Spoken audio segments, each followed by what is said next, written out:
Shabbat shalom, everyone. Shana tova. Tradition's a really fascinating word, right? We certainly know the word tradition from Fiddler on the Roof, right? Tradition, tradition. Yeah, I see everybody going like this. That's right. You know, tradition is what we love, right? Tradition is Bubby's brisket. Tradition are family meals that you may have with one another. I'm curious, what are some of yours? What are some of your traditions that are just the thing that you do? What do you love? Stacy.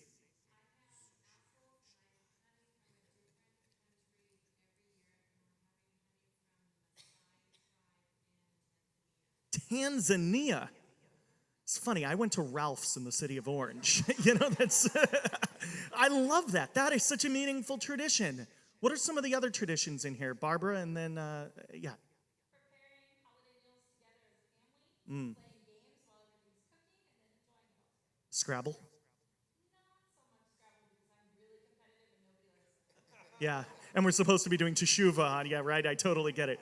I love that. That's so lovely. Hera.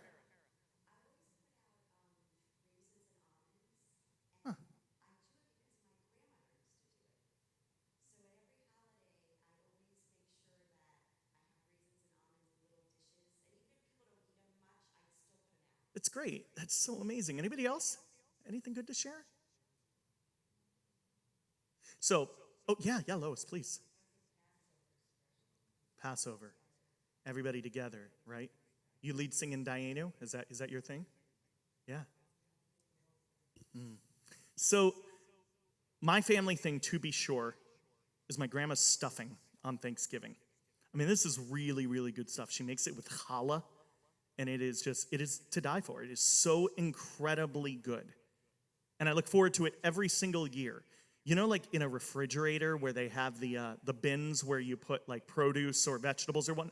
She fills all of them up with this stuffing before she cooks it. It's so good. Anyways, so what is tradition? Yes, it's what we love, but more importantly, it is what we know, right? Which makes things very, very confusing and challenging for many.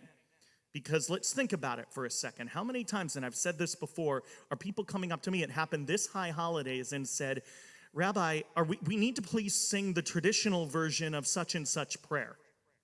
And I say, well, which one is that? I don't know, the one I grew up with? Well, that doesn't narrow it down because you grew up with a different one that is different from another one and different from another one. So everybody's traditions are just a little bit different.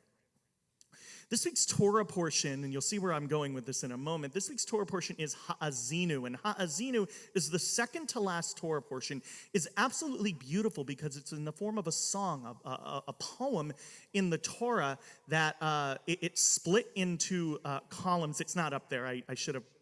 Not yet. No. I didn't put it in the slide. But this is a very special portion because Moses is preparing the Israelites for entry into the promised land. And of course, everybody's getting ready to go, and God is like, whoa, not so fast, Moses. You can't enter. And so Moses is obviously upset, but he's accepted the fact that that's his role right now. He's not allowed in. And the one thing he really wants to make sure of that the Israelites follow is don't go astray. Don't disobey me. Don't fall away from the commandments. In other words, do not stray away from your tradition, right? We're going back to my grandma's stuffing for a second. If it's just a little bit different, right? We don't follow the recipe to the T. It's just not the same. And that's where Moses and God, that's where they're coming from here. You gotta follow the commandments. That's what it takes to lead a good, just society, right? So let's put up the slide here. So we have two words up there, the word shana and the word shinui. But before we get there, we're going to look at the text right below it. And the text reads, remember the days of old. Consider the years of ages past. Ask your parent who will inform you, your elders who will tell you. So, We're going back to different traditions here, and Moses and God both have a right to be skeptical because the Israelites, well, they've had some challenges and were sent to their room a couple of times, right? Golden calf, the rock incident, any form of rebellion or talking back. This wasn't a good look for the Israelites, but it happened. So Rabbi Shmuel Bornstein, he's a Hasidic rabbi, lived in the 19th century in Poland, explained in a drash a wordplay of that word Shana. So here we are, High Holy Days. What do we say to each other? Le Shana Tova, a good year. And you'll notice that the next word, Shinui, is the same root. And Shinui comes from the word, or is the word change. Okay? So we have years and change. And this is a spin-off based on commentary from the commentator Ibn Ezra. You may have heard of him before. So Rabbi Bornstein reads this verse like this: understand the changes throughout the generations. Understand the changes throughout the generations. Consider them. Okay? Not consider the years, but consider the changes. So for Rabbi Bornstein, let's see if you know. What's the highest point the Jewish people have ever had before? What's like the pinnacle moment for the Jewish people? Israel is great. I think that's for the modern Jewish people, to be sure. What about the biblical Israelites? Temple, maybe?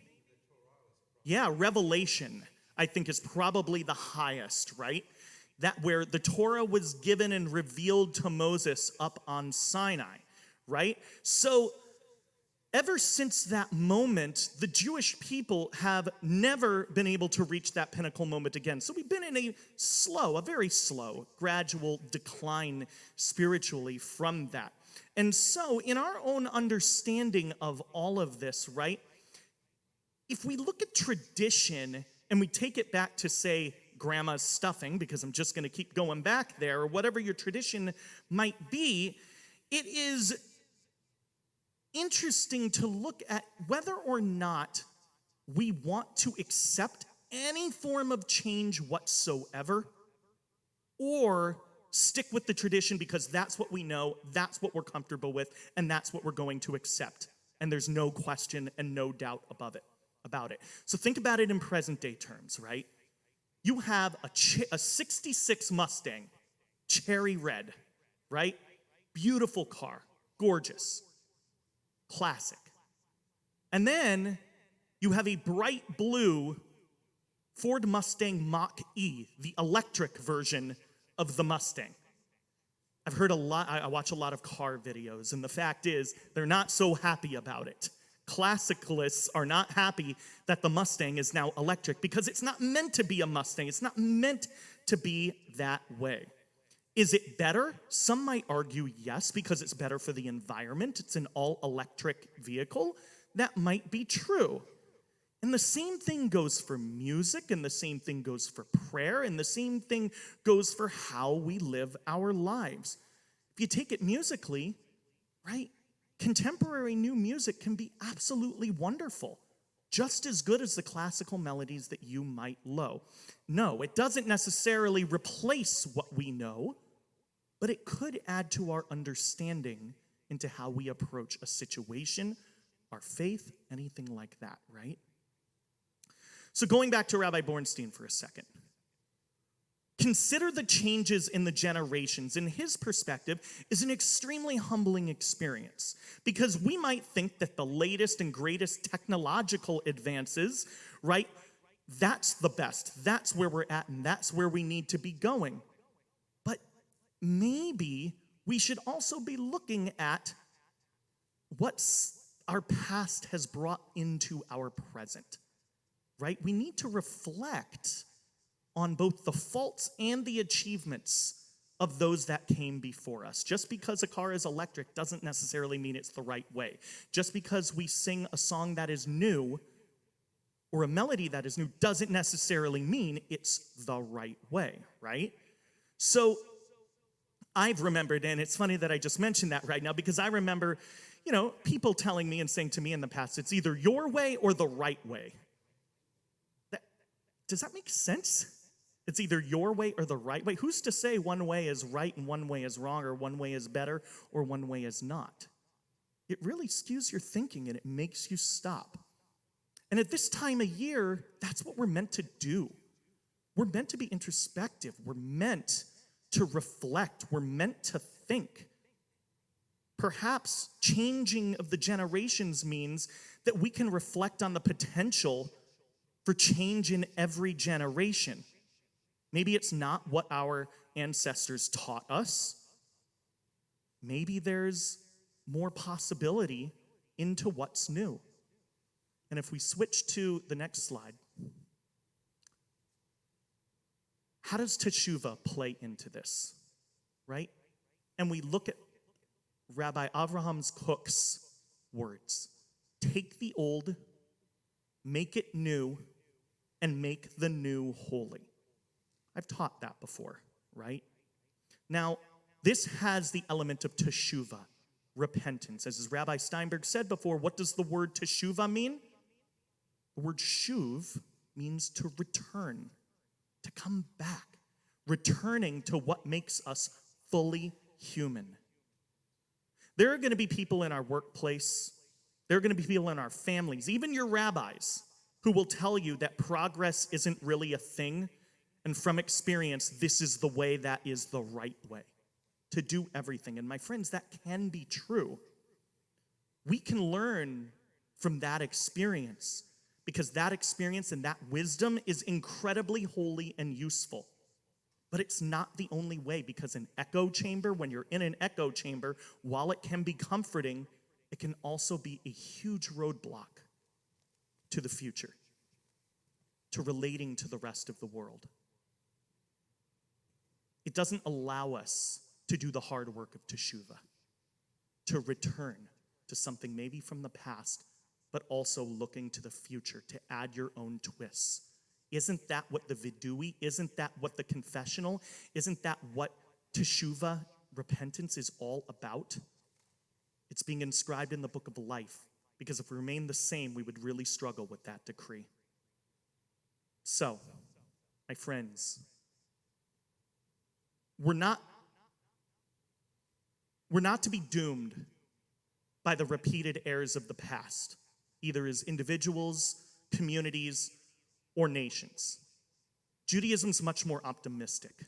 I think we need to think about the past, but also not be afraid of the future.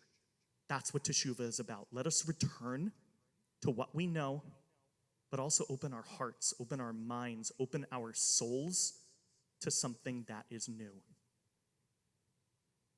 Maybe grandma's stuffing, somebody else can make it with a different recipe, and it'll be just as good. Something to think about on this Shabbat Shuvah. Amen. Shabbat Shalom.